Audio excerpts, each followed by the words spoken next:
Someone find us some clothes. Use the curtains if you must, but clothes this enormous girl. My name's Colleen Atwood, and I'm the costume designer for Alice in Wonderland. I think when you have a costume that really works for somebody, you really know it when they put it on and they start walking around in it and they start taking it on. Usually in the second fitting. The first time you're sort of getting fit right, but the second time around they start fooling around with it. This is Johnny Depp's Mad Hatter costume. His coat was made by layering over 2 or 3 layers of really sheer silk over one other piece of silk, and then burning off the fabric in different areas to give it its age, but also to give it a sort of mood ring quality for lighting. He has a joke tie that he can pull up and down for when he's happy, it rises up. When he's sad, it droops down.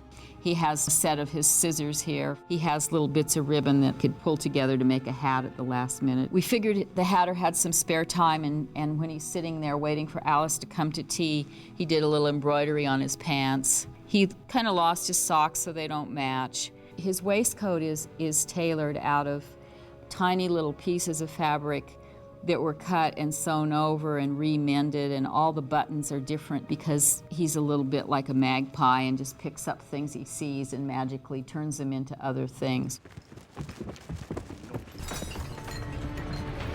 Alice, you're terribly late, you know. So this is Alice's dress that she wears to the party at the very beginning of the movie.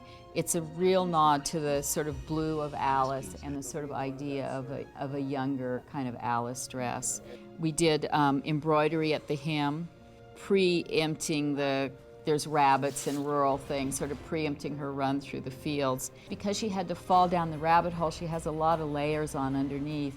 So when she goes upside down in the movie, you get to see the blue, and you get to see the fun stripes, and you get to see the stockings and the bloomers and all those things. This is Alice's costume. When Alice turns into this gigantic Alice, we made this dress in a couple different scales to play with for Alice, and then they made the curtains in a bigger, wider stripe to play with the scale of the curtains on a bigger person to smaller. So this is the sketch for this costume. It's an early version of it, and it's close, but not exactly that. This is one of the preliminary sketches for the Red Queen.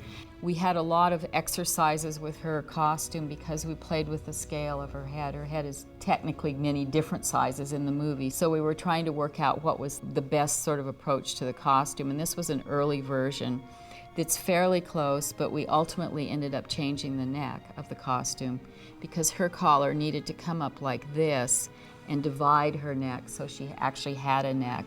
Otherwise it starts looking like a gigantic head just sitting on a little body.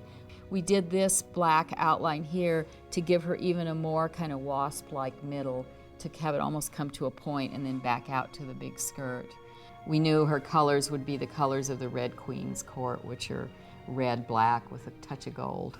Off with her head!